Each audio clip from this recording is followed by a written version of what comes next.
Hey, welcome to the first live stream of yours truly for 2024. I'm really excited. Happy Valentine's Day to everyone. We are beginning a series on colorism and relationships, or colorism and relationships. And it's kind of on the nose to do it on Valentine's Day, to have this kickoff on Valentine's Day, but I figured why not have some fun with it, right? And so, for all of you who are watching, even if you're watching the replay, I invite you to be my Valentine if you would like to. Before we get started, be sure to say hello in the chat. Let me know where you're tuning in from. Let me know what your sun sign is or your zodiac sign. I am Gemini, of course. Um, and I would like to start with my intentions and alignment for this live stream. So for me, I have been prioritizing fun. I have been prioritizing joy in the work and thinking about how that is what's going to sustain me to continue being able to do this kind of work in the future. And so for this live stream, I want it to be enjoyable, even though we're talking about heavy topics, even though we're talking about sometimes painful things, traumatic things. I think we can infuse some joy and moments of celebration and affirmation into that. I also want to have creative conversations that go deeper, that go beneath the surface. And so, if you saw my series from last year on colorism in the media, we talked about how it's not just a TV show, it's not just a joke. And so, even thinking about today, it's not just a holiday, right? It's not just a day to get flowers or candy. And so, we can kind of start to unpack some of that in our conversations here. And then lastly, I want to facilitate healing and transformation for everyone, for us individually, but also us collectively. Okay. So if that sounds good to you, I would like us to jump right in. Let me see who's in the chat. Okay, no one in the chat yet. Feel free to drop stuff in the chat along the way. So this episode is called Is Cupid Colorist? Okay. And I put out a poll on my social platforms to see what you all wanted to discuss first. The other option was live love notes. And I think what I might do with live love notes is write affirmations for everybody live in real time. So we'll save that for later in the year. But today, people voted to talk about whether or not Cupid is colorist. And so this is again the Valentine's Day premiere of the live series, Colorism in Relationships. And I want to acknowledge that people have mixed feelings around Valentine's Day. And so I want to hold space for people who might find this a particularly challenging time. And I have talked to Black women, I have talked to dark-skinned Black women about how colorism influences or exacerbates feelings of loneliness, feelings of rejection. And so I want to share part of like a context of part of the reason why I'm doing this on Valentine's Day is to help hold space for those people, right? So if anyone is feeling that sense of not feeling good enough or not feeling lovable or struggling to recognize your lovability and your value because of the commercialism of this holiday, I wanted to provide a space, a conversation for you to feel seen and maybe receive some affirmation. And so when we think about whether or not Cupid is colorist, I want to start with that acknowledgement. And sometimes it's hard for us to acknowledge the way that colorism determines our sense of hope or our sense of belief that we are worthy and valuable of love. And so one of the research studies that I'm quoting from looks at the idea that if you understand colorism, sometimes it makes it harder for you to believe that you can find a partner, a life partner, right? And so their quote is: in other studies, including focus groups of Black women, evidence suggests that darker skinned individuals may be losing hope that committed relationships and marriage are attainable, given the relationship between skin tone and perceptions of beauty.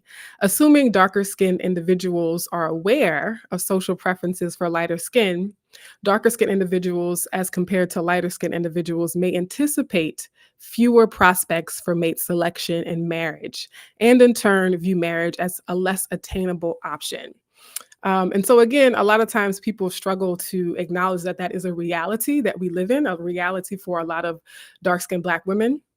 And there's sometimes a sense of shame in admitting or just recognizing that even if you personally don't feel that way, even if you personally have always felt like you have all the dating options, that a lot of our siblings, a lot of our fellow Black and brown women in particular, have struggled with that sense of rejection and not really seeing evidence in our external environment that we are seen as potential partners, even by our own people, right? I myself have dealt with this. I myself have had to work through and process this lack of hope, this sense of, well, everything in society, even people that I'm related to, like the men around me in my family and my social circles, like all the evidence in the culture is telling me that I have less options, that I have fewer prospects. Okay. And that doesn't mean that that's true, right? So just because I feel that way, just because I believe that, doesn't necessarily mean that that has to ultimately be my reality. But again, I think it's healthy to acknowledge, right, where we're coming from or where we are. And there's nothing wrong if you also have that struggle. There's nothing wrong with you if you also are having to deal with these questions yourself. Okay. So again, holding space for anyone who might have in the past or might be able to relate to that sense of when am I going to find that validation in that way? And I know this, so I'll also open up a little bit about history. I know Valentine's Day there's particular pressure around this day. I remember being in high school in particular, right? When you're of dating age, but also it really started in middle school, like around age 12. And now you see the other girls in your class, the other girls at your school getting candy, getting roses, getting cards and big old teddy bears. And it was just like this very, very performative, right? Very much competition, even about who could walk around the hallways with the biggest teddy bears and the biggest bouquet of balloons and roses. And that is design. That is by design. Part of what I'm going to get into today is making people feel like we have to compete based on desirability, based on the likelihood of being quote unquote chosen, particularly in a heteronormative context. Yeah, and so I remember one time there was these people at my church who I think in their understanding of that dynamic, particularly in high school, they sent me a big, beautiful bouquet of roses, like a dozen roses on Valentine's Day to my school. So they called me to the office and there was this big vase filled with water and I had to like carry it on the bus home. But I think it was just an acknowledgement on their part of the pressure that so many people feel on a day like today. Okay. Before I proceed, I do see some people have chimed in the chat. Hey, Kinley. Kinley says, I have seen very beautiful dark-skinned women not get chosen, unfortunately. It has nothing to do with with true beauty, but instead false societal constructs. Yes, Kinley. Welcome back, Kinley. I'm so happy to see you. In the chat. And I completely agree. False societal constructs, which is all up my alley and like very much in line with what I'm happy to discuss today. Hello, Pig Penny, Celeste from Delaware, Libra. Really cool. Libra is a sign that's ruled by Venus, right? The planet of love and beauty. So that's appropriate for today as well. Okay, so continuing on, I want to share the poll results. So I like to poll my audience. So the first poll that I did on YouTube in particular, and I took the screenshot yesterday or like earlier today. So if you go back to the poll, the results might be slightly different. But the first question I asked my audience on YouTube was, have you experienced colorism in dating or marriage? Okay. And so if you are watching live and you're able to participate in the chat, you can share your answer to this question. But for the people who took the poll, and I believe it was 43 votes, the vast majority of them said sometimes yes. Okay. Now, there are a few people who said not that I'm aware of, right? So sometimes we can experience discrimination and we aren't necessarily consciously aware that we're experiencing discrimination. Some people said 4% said a few times, but not often. Okay, so that's okay. Again, 38% said sometimes yes. 27% said very often. Unfortunately, And 13% said, I benefit from colorism in relationships. And I thought that that was an important question to add in this context, because as some of the research and discussions we'll have today, there are people who benefit from colorism, right? So colorism is not just the negative things that happen to dark skinned people. Colorism is also the positive benefits, the unearned advantages given to lighter skinned people. Okay. And so we have to look at both sides of that coin, that while dark skinned women are simultaneously being discriminated against, as Kinley mentioned, lighter skinned women are also disproportionately given unfair advantage or given more, I think, consideration, even when they aren't on paper or, just in terms of reality, any better than darker skinned people. And then the second question I asked to my audience is, have you perpetuated colorism in dating and relationships? So what I want to say here is that as we go through these conversations, yes, colorism and relationships, it's about the experience of having received that.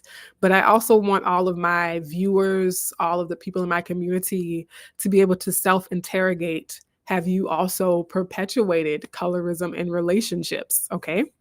And I think about, for example, because some dark-skinned people internalize colorism, they then say, oh, well, I want a light skinned partner because that's what I've been conditioned to believe I should aspire to. That's what I believe will give me vicarious status by being associated with them, because I think my children might have a chance of coming out lighter and therefore being able to benefit from this social hierarchy. Okay.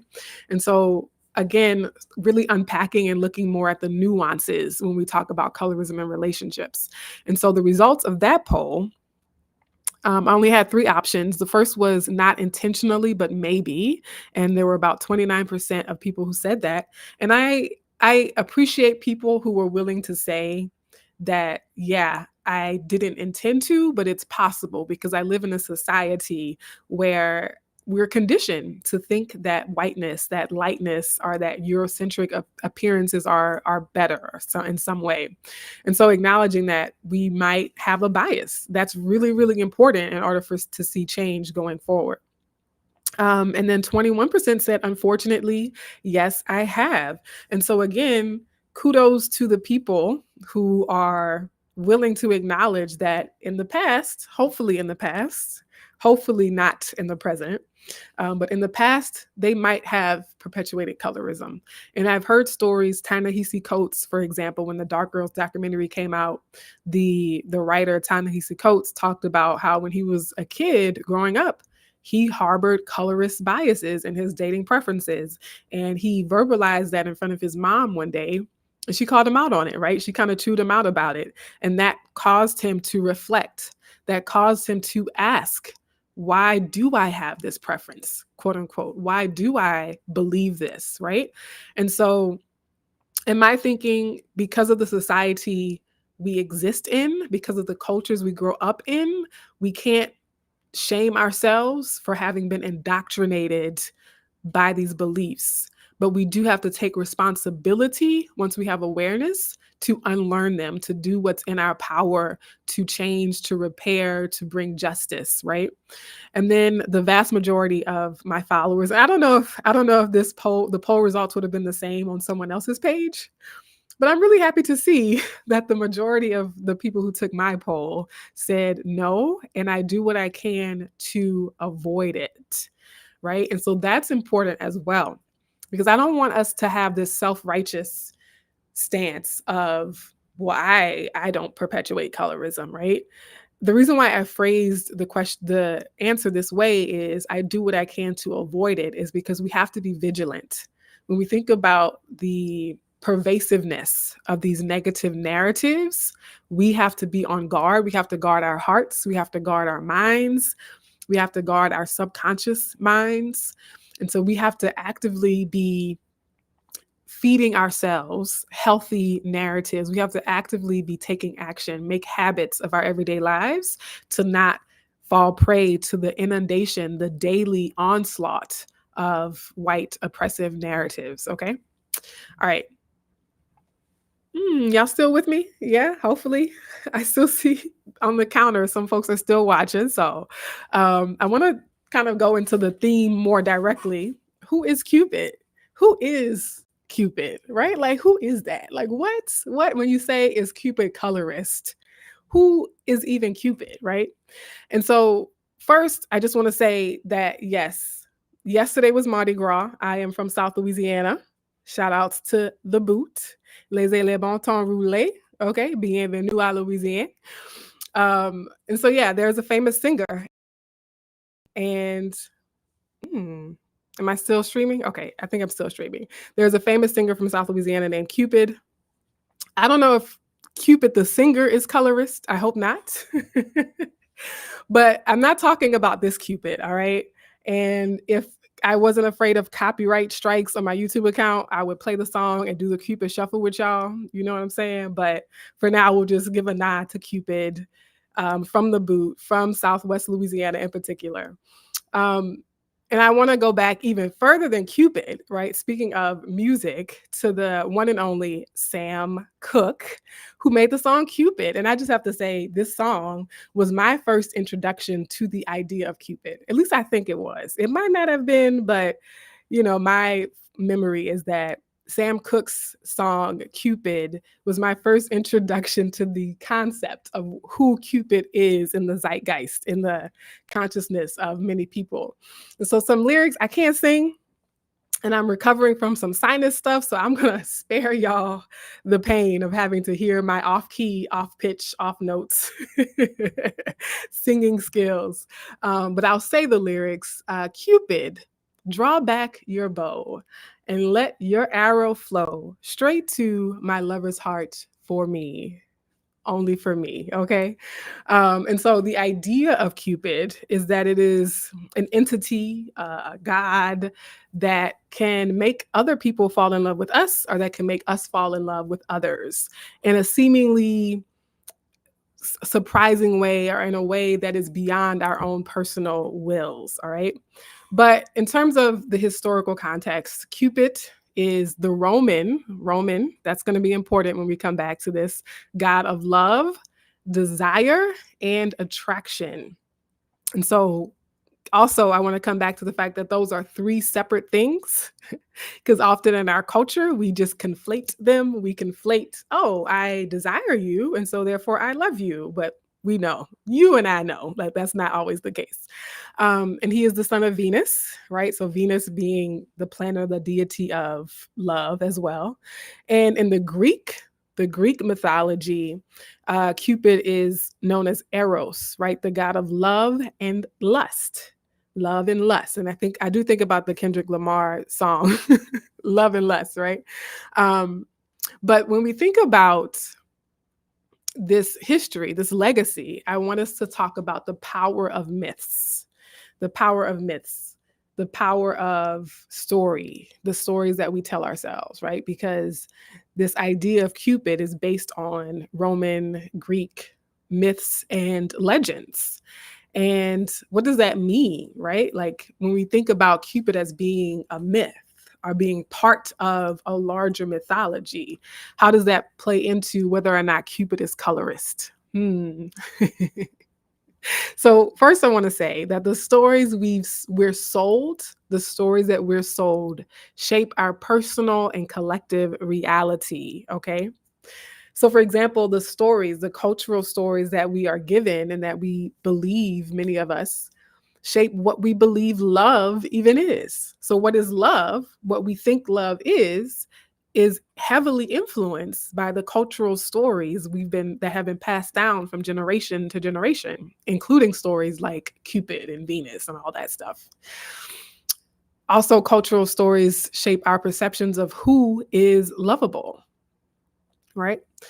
Our cultural stories and cultural narratives and myths include things like the propaganda of romance as a measure for love. And how we use those things synonymously. We use those words interchangeably. A lot of times we say we want love, but really in our minds, we're picturing romance. And a lot of times we say we want romance, but really what we mean in our hearts is we want love. And a great book that I recommend is Gloria Steinem's A Revolution from Within, The Revolution from Within. And that was reading that book was my first conversation around the myth or the propaganda of selling people on this notion of romance as being a measure of love. And then what is beautiful? What is seen as beautiful is also influenced, directed, if not outright controlled by stories, by cultural narratives. And then thinking about Valentine's Day in particular, and I've seen social media posts because my social media feed is filled with people who critique these things every day. And so if you're watching this, you probably have also seen, heard, or considered yourself critiques of Valentine's Day. And so one of the critiques of Valentine's Day is the idea of gender roles and the fact that a lot of Valentine's Day is very commercial and heteronormative and prioritizes romantic relationships above all other forms of relationships, right? So all these things are handed to us through narrative, through propaganda, through stories, through myths. Many of them are centuries old, generations old, right? And thinking about, so I love astrology, and one of my goals in terms of having fun with this work is incorporating more astrology. And so a lot of astrology is based on these Roman and Greek myths. And this week in particular, we've had a conversation between the planet of Venus and the planet of Neptune. And one of the astrologers I listen to regularly talks about how this interaction can create mass deception, mass manipulation, right? So I was thinking about how it's interesting to me that Venus and Neptune being this like dreamy, romantic, like, oh my gosh, I'm just fantasizing about being in love, and like the music and the beauty, the art, the aesthetics of it all is also when we are most susceptible to deception. It's also when we're most susceptible to manipulation. So that power of like, oh my gosh, I'm in this fantasy of romance. Is it a coincidence, right? That society, that the people who've controlled the media and the narratives want us to prioritize that feeling and that sensation because it makes us more malleable when we're in that state of consciousness. We are more malleable. We're more susceptible to suggestion. And if you, again, in my previous series last fall, I talked about propaganda, hypnosis and suggestibility and all the things. I highly recommend last year's live series as well. And then my favorite, my soulmate, speaking of Valentine's Day, I've always said Malcolm X was one of my soulmates. Malcolm X, all the greats. Malcolm X says it's imagery. And we could also say stories and narratives, right? But here he's talking about the visual narrative in particular. He says it's imagery. They use their ability to create images, and then they use these images that they've created to mislead the people, right? And so I know y'all are still wondering, like, okay, but we're talking about Cupid being colorist. When are we going to get to Cupid being colorist? All of this is context for my answer to that question, right? Again, thinking about Valentine's Day being a holiday that really highlights the notion of beauty and like what is beauty and how that is determined by cultural narratives, right? So I've talked about the power of myths, the power of stories, and how it can like really have this mass sort of hypnotic effect on people. It can make the masses of people suggestible, but also beauty itself is power. And if you've seen one of my recent Instagram posts, and I've said it before, even posting that, beauty is political. A lot of people diminish or trivialize conversations of colorism because they think, oh, you just need to think you're beautiful. Or they think the idea of beauty is somehow less important, right? They say, oh, well, why are we talking about these beauty standards when there are more serious issues to tackle? But here's why I think we should not underestimate the power of beauty. One, beauty bias. And so this is from an article by Big Think, and it's titled Beauty Bias. We tend to think pretty people are morally superior. Okay. Keep this in mind. Now, the next slide is going to have a lot of text on it, but I think the way this writer wrote it is very plain. I know some people say I sometimes sound too academic. So I think this person wrote it in a very simple, layman's terms way of why we should not underestimate the power of who we perceive as beautiful or pretty or attractive. Okay. So what they say is, and I'm actually having a hard time reading it. The assumption that beautiful people are good has been studied for the past few decades with extensive research on the subject going back to the 1970s. The research shows that people are more likely to assume a beautiful stranger possesses traits like warmth, sincerity, and generosity. The good looking, quote unquote, are also presumed to be smarter, saner, more sociable, and generally higher functioning. Before you start thinking that you'd never judge somebody by how they look, the studies suggest that you likely do it all the time, very quickly and not fully aware of it. This bias has real world impacts. The attractive are less likely to be found guilty by simulated juries and more likely to get reduced punishments when they are. Okay. So that corresponds to studies on colorism, in which lighter skinned people are less likely to be found guilty and receive less punishment when they are. Also, continuing with the quote, people tend to vote for politicians they perceive as more attractive, promote better looking juniors in terms of work and employment, and even give more attention to quote unquote better looking children. Okay. And so, who we perceive as beautiful directly impacts culturally the value we put on those people, right? There's a direct correlation in society with the perception of who is beautiful and the outcomes of those people's lives. And so, beauty is not a trivial thing in our culture. But when you combine, this is Captain Planet, anybody from my generation who watched Captain Planet, his infamous line is, by our powers combined, we are Captain Planet, right? So when you combine the power of myth and story with the power of beauty and perceived attractiveness, you amplify what I'm talking about to an infinite degree. And so those who control the myths, those who control the narratives and the stories, are able to control definitions of beauty. So think about historically who has controlled textbooks, media, news, journalism, publishing, magazines, billboards, architecture. The people who've controlled those stories and those myths have also been able to define for the masses what is supposedly beautiful. And there's inherent utility in controlling what the masses believe is beautiful. It lubricates your ability to exert control in all other areas. So I want to slow down here a little bit because it behooved colonizers to convince us that they were more beautiful, because that was part of their project in making us think that they were superior in general. Okay. So if you need people to believe you are superior to them, you also have to make them think you are more beautiful than them. Okay. Mm-hmm. All right. um, so is Cupid colorist? What say you? Here's what I say. Okay. One, I say, yep.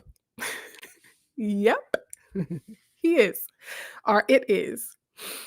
So going back to that study, the one that I quoted from at the beginning of the article, they look at research, multiple research studies. They're summarizing decades of research. And in their summary, here's what they say.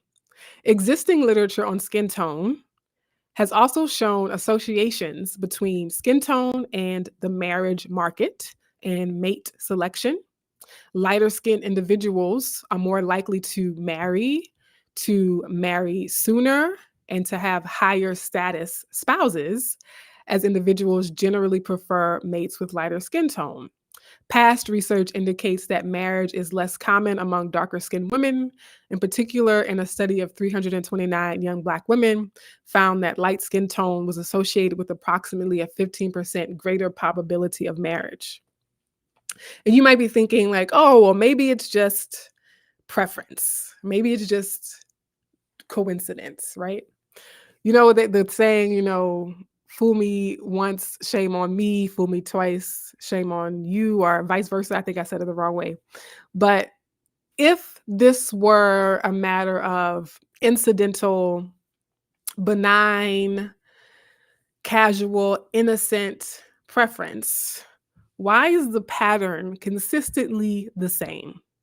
If you flip a coin, 50% of the time it's going to be heads, 50% of the time it's going to be tails. And so we can't look at this research, we can't look at these consistent patterns from generation to generation across racial groups, across parts of the globe in different countries, where the same pattern exists over and over and over again. And you want me to believe that this is just innocent, benign, incidental accidents of preference? The data would suggest that this is the result of particular inputs for the purpose of getting particular outputs. Okay. I'm almost done, I promise. And so by Cupid, I really mean cultural myth. Cupid's arrow is infected with oppressive narratives and expectations. I know this is probably not the Valentine's Day live stream you wanted to hear. But I think it's an empowered perspective to have on Valentine's Day. So I'll say it again. Cupid's arrow is infected with oppressive narratives and expectations. Okay. So yes, Cupid is colorist, but so are we. And what now? What are we to do with all of this? This is what I want us to do. I want us to probe, to pivot, and to proceed. And by probe, I mean asking the deep, personal questions. Get honest, get courageously honest with yourself. How have I perceived complexion, hair, and features in the past? And how did I develop those attitudes and perceptions? What was I watching? What was I being told as a young person? What was I exposed to that shaped that cultural narrative for me, that belief for me? And what have I done since then to unlearn these things? To pivot is to ask, what actions will I take to create change? So how will I contribute to disrupting these oppressive narratives? One hint is to love dark-skinned Black women out loud. And I said this way back in like 2022, I believe, like early 2022. I remember where I was. I remember what I was wearing. I remember where I was sitting when I said, we have to love dark-skinned Black women out loud. And by love, I mean in the most expansive sense of the word, because that helps to disrupt the narrative. If you only want to love us in secret, you're not doing anything to disrupt the cultural narratives, right?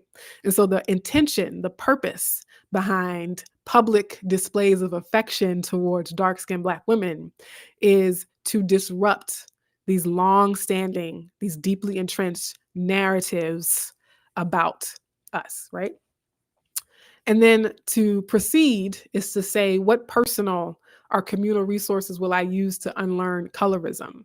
But more to my point is, how will you demonstrate tender love and care toward a dark-skinned woman today and every day? How will you demonstrate tender love and care toward a dark-skinned woman today and every day? So that is the end of my presentation here. I saw some comments coming in. We are moving into Q&A at this point, and I am going to go through the chat right now and see if you all have questions or interesting comments to add, okay? Kinley says, to me, romance is simply a script that people have been programmed with. It's so fake, yet for so long I wanted it because that's what we are fed. Kinley, I'm so glad you're joining this live. I'm so happy to see you because your comments in previous live streams as well as in this one are very valuable. That last part, for it, we said, yet for so long I went, because that's what we were fed. I can relate to that. I think wanting it because the media, because society makes you feel like you are valueless if you have not the romantic validation, right? If you haven't been chosen, if you don't get, particularly in a heteronormative context, if you're a woman who hasn't been partnered with a man, then you're somehow defective or you're somehow inferior, right? And that happens in subtle ways and not so subtle ways. So yeah, for real. My feeds have also been transformed, and I've witnessed that what we see online really is our choice in terms of giving choices. By the way, I love astrology. Yay! Fellow astrology geek here. I have a ringing in my ears at this point. And then Kinley says, beauty is a huge fact, PRC? Oh, factor in society. It's sad that people don't treat certain people well if they're not attracted to them. Correct. Yes, people explicitly say this. People explicitly make the association with justifying mistreatment because they perceive that person as unattractive, right? You see it all the time. And it goes to the one-to-one correlation of being bullied. So even just bullying someone or shaming them for having features or a hair texture or a skin tone or a body type that you don't feel attracted to. And so you go out of your way to try to make that person feel ashamed of that thing, right? All the way to not wanting to hire that person or thinking they're more likely to be criminal or thinking they're lying in the hospital, as in not telling the truth about their pain or what they're experiencing physically. It's very much prevalent and we've normalized it. People have sort of just accepted that as a way of life. And so our challenge is, how can we not make that normal? How can we disrupt that pattern? Thank you. I'm glad you think this is an enlightening live. I said I'm going to give myself permission to be a nerd and to kind of geek out about history, Malcolm X, astrology, all the things, and music. Shayna Robinson says, yes, Cupid is colorist. And I also say, Shayna, the reason why I can say Cupid is colorist is because the world is colorist, right? The world from which Cupid has arisen is colorist. The people who invented the concept of Cupid are colorist, have roots and histories and anti-Africanness, anti-Blackness, right? And so we know Cupid is colorist because it's a product of a society that is colorist, right? Kinley says, it's too targeted to be a random preference, 100%. Kinsey, hey, Kinsey Lorenz. We don't disagree. Oh, I was just about to say, welcome, Kinsey. It's so good to see you. The Z's in your name are like really fun to say, Kinsey Lorenz. Shayna says, we can start by loving dark-skinned Black girls first. They light up when I do. I love this, Shayna. I absolutely think that, Whitney Houston said, I believe the children are our future. And I agree with that. But I also think that our inner child, our inner children, our inner young people can be loved on as well.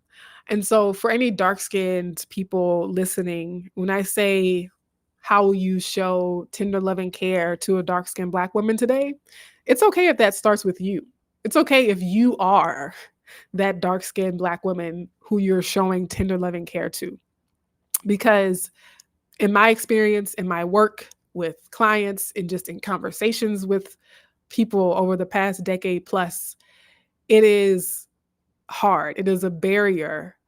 Colorism has presented a barrier to us even being able to talk about ourselves in loving ways. Colorism has been a barrier for us in giving ourselves what we need, and saying and being able to say and feel in our spirits that we love ourselves, and being able to say and feel in our spirits that I see beauty when I see myself, or even the act of love in terms of saying no when we want to say no and saying yes when we want to say yes, and resting taking naps, sleeping, and allowing ourselves space to laugh, space to breathe, space to appreciate the weather and nature, right? Like all of these things, we can sometimes have a hard time expressing that love, that tenderness, that care to ourselves because we have been conditioned to devalue ourselves as dark-skinned Black women. And that's a big part of colorism healing, as you all know, is that personal stuff, as well as the relationship stuff, as well as the social justice and the systemic impact stuff. I see it as all being interconnected, and I see us as needing to address all of it always. Yeah. Janice is commenting. Well done. Obvious you do your research. Thank you, Janice. Janice Ledette is also my mother. Full transparency. Hey, mom. My mom bought me some socks for Valentine's Day and some Reese's. So Reese's peanut butter cups is my favorite candy. Just putting that out there in the universe. If you ever want to thank me, you can mail me some Reese's. Pig Penny says, I don't really like the optics of even encouraging people to date dark-skinned women. Like we're a pity party. I actually wish more people would stop if they cannot love us thoroughly or equally. Yeah, my saying is not asking people to love us, but reminding the people who do love us that there is purpose and intention behind making sure people see those demonstrations of love. So it's not about trying to convince people to love us. It's just reminding people who already do love us that there's a political choice in public displays of that love. Pig Penny says, I know that dark-skinned women getting married is important because it's a great tool for accumulating wealth, but how do we do it without feeling like charity cases? Well, one conversation that I have not addressed in this live stream, but this is why I do series so that we can go deeper and unpack all the nuances over time. It's never my intent to pack everything into one video. But one of the things to that comment specifically is for so many people is unpacking the role of traditional relationships, our oppressive relationships, our marriage in general, right? And even going as far as or going as deep into the conversation as asking, is marriage really the goal, right? Is romantic validation really the goal? And there, again, these social critiques that I see from my peers of there's nothing wrong with someone whose life path means that they remain single for the rest of their life or the majority of their life, either by choice or by happenstance, right? And so I think part of the macro level conversation is deprioritizing one kind of lifestyle, one kind of relationship over the other, and really challenging ourselves to unpack where and how we define or derive perceptions of value, right? But I also don't think that it's, again, about romantic relationships in and of themselves. Part of what I tried to do in this live stream was to remind us that romantic beliefs do not exist in a vacuum. So to the extent that the world sees dark-skinned women as undesirable in romantic relationships, that spills over into believing we aren't qualified for the job, believing we're more suspicious in the criminal justice system, believing we are lying about our pain when we go to the hospital, and feeling like our lives are more expendable, and so not giving us the emergency medical care that we need. So what I'm saying is that it's not just about romantic validation. It's about the humanization of us. And that is not a pity party. That is life or death. That is, will I be able to get the the treatment, the literal treatment? Will I survive this encounter with police officers? Will I get a fair trial in court? Will my teachers treat me equitably in the classroom as a dark-skinned Black woman, right? And so it's a fight for justice. It is a struggle to say that even though I know and fully believe my humanity, my beauty, and my worth, if the rest of the world sees me through this dehumanized lens, it could literally cost me my life. And that's what I'm talking about, right? And again, my live stream, one of my favorite live streams of last year was that rhetorical violence is deadly. And so extrapolating these biases, these stereotypes, and these narratives around romance and seeing how that correlates, that corresponds to the injustice, the violence, the brutality, and in many cases, the outright death and murder and killing of dark-skinned people. So we can't, again, isolate like, oh, well, we're only talking about beauty or we're only talking about romance. It's all one and the same. And so again, the people that you don't think are beautiful are also the people you don't really care if they die on your operating table. You don't really care if they get handcuffed and slammed on the concrete by police officers. That's the bigger point here. And so it's not a pity party of like, oh, dark-skinned girls need you to marry them. It's no, we need society to stop killing us.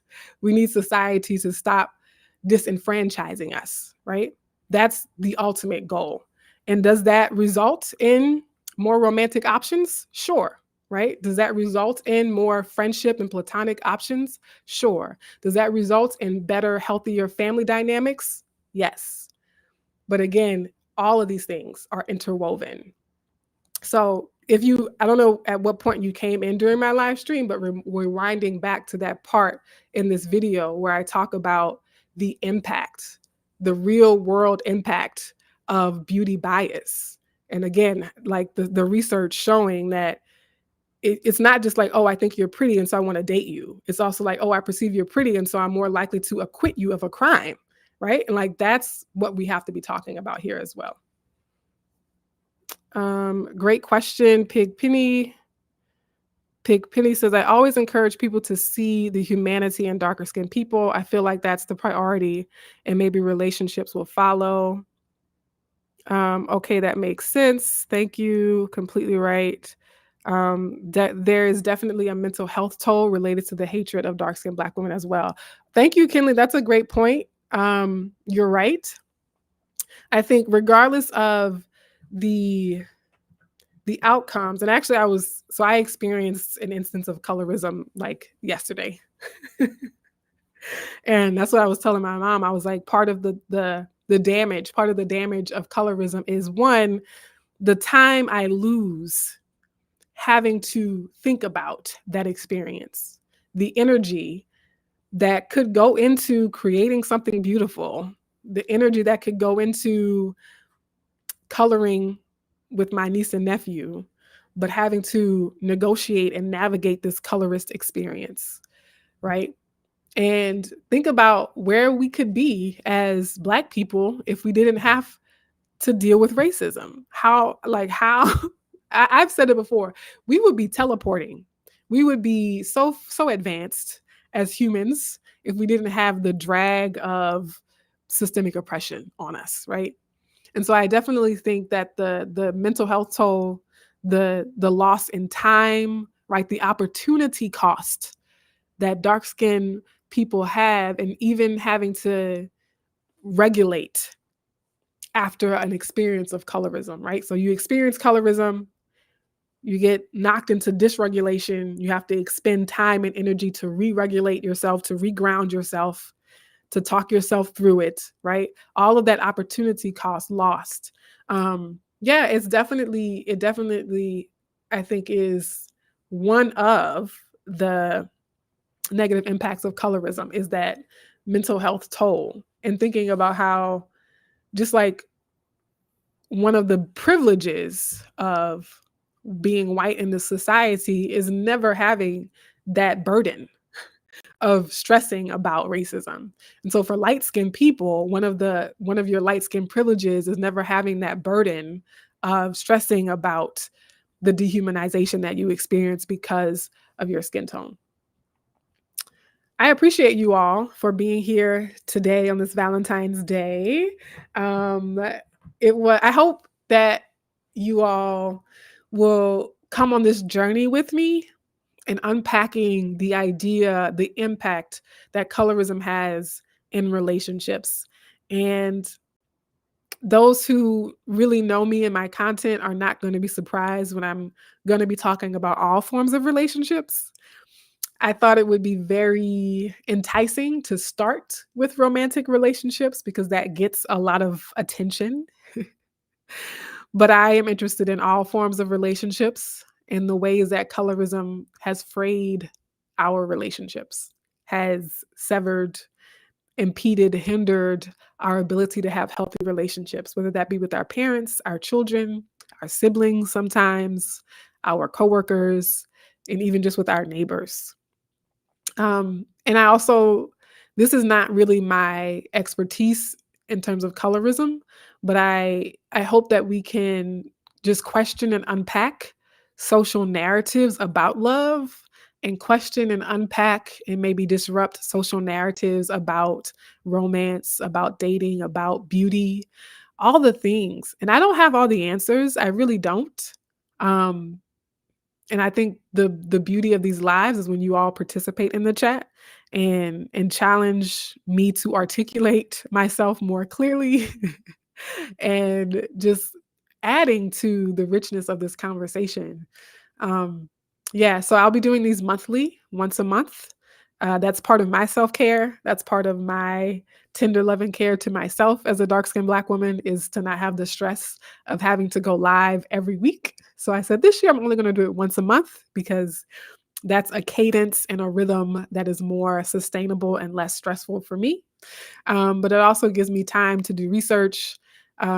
So I haven't picked the date for March, but I will be coming back live in March. And maybe that's when I'll do the love notes, right? So again, part of what I love to do is affirm you all. So I have this idea. Let me know what y'all think about this idea of asking people to comment on my social media like a week or two before the live. And so everyone who comments like with their zodiac sign or something, I will write them an affirmation or write them a love note and read it on the live stream, right? Like I want to do something sappy like that, like something just really tender because again, we are more than ever aware of how difficult and painful and messed up the world is, right? I think our exposure in terms of social media and the internet just makes us really aware of the atrocities and the pain and the suffering of the world. And so I think part of my mission in life is to spread love to people, is to love on y'all and to affirm you. And I thought it would be really nice to write personalized affirmations, aka love notes, to people who want them, right? Because consent, not going to give you love if you don't want it. But yeah, I think that might be fun for me to do and hopefully edifying and affirming for people who watch or participate. And yeah, and I'll be doing like soliciting your feedback and ideas and suggestions for other content or live streams as well in the future. Um, Rachel says, "Good afternoon, Dr. Webb. Thank you for creating your channel. Your videos are one of my first steps in my mental health journey, and you help me at my low points. Happy Valentine's Day. Yay." Kinley says, "I'm here for it. We need something tender like that." Carolyn says, "Thank you, Dr. Webb. Your work is inspiring and important." All right. Thank you all for being here today. I think this is like the most people I've had tuning into my live streams so far since I've started doing them on YouTube only. If you didn't watch the beginning, please go back and see the whole video. But yeah, sending y'all so much love on this commercialized holiday. But nonetheless, today and every day, sending y'all love, peace, and joy. Bye.